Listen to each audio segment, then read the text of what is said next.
भाद्रपद माह में शुक्ल पक्ष के तृतीया तिथि को हरतालिका तीज व्रत रखा जाता है। इस साल यह व्रत शुक्रवार यानी 21 अगस्त 2020 को पड़ रहा है। हरतालिका तीज व्रत का उत्तर भारत में विशेष महत्व है। इस व्रत में महिलाएं अखंड सौभाग्य की प्राप्ति के लिए माता पार्वती और भगवान शिव की आराधना करती हैं। इस दिन सुहागिन महिलाएं भगवान शिव और माता पार्वती से अपने सुहाग की सुख समृद्धि के लिए प्रार्थना करती हैं और उनकी लंबी आयु के लिए वरदान मांगती हैं। हरतालिका तीज व्रत निर्जला रखा जाता है। ज्योतिषाचार्यों के मुताबिक हरतालिका तीज व्रत में मिट्टी से बनी शिव पार्वती प्रतिमा का विधिवत पूजन किया जाता है। इसके साथ ही हरतालिका तीज व्रत कथा को सुना जाता है।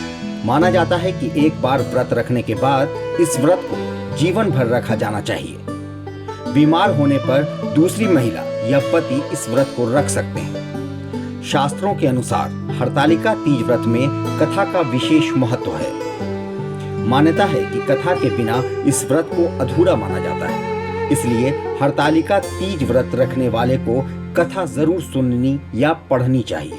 यह है वो हरतालिका तीज व्रत कथा जिसे सुना या पढ़ा जाना जरूरी है। हरतालिका तीज व्रत में शास्त्रों के अनुसार हिमवान की पुत्री माता पार्वती ने भगवान शंकर को पति के रूप में पाने के लिए अपने बालकाल में हिमालय पर्वत पर अन्न त्याग कर घोर तपस्या शुरू कर दी थी। इस बात को लेकर पार्वती जी के माता पिता काफी परेशान थे।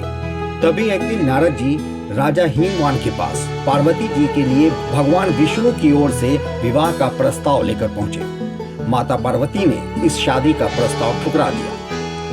पार्वती जी ने अपनी एक सखी से कहा कि वह सिर्फ भोलेनाथ को ही पति के रूप में स्वीकार करेंगी। सखी की सलाह पर पार्वती जी ने घने वन में एक गुफा में भगवान शिव की आराधना की। भाद्रपद तृतीया शुक्ल के दिन हस्त नक्षत्र में पार्वती जी ने मिट्टी से शिवलिंग बनाकर विधिवत पूजा की और रात भर जागरण किया।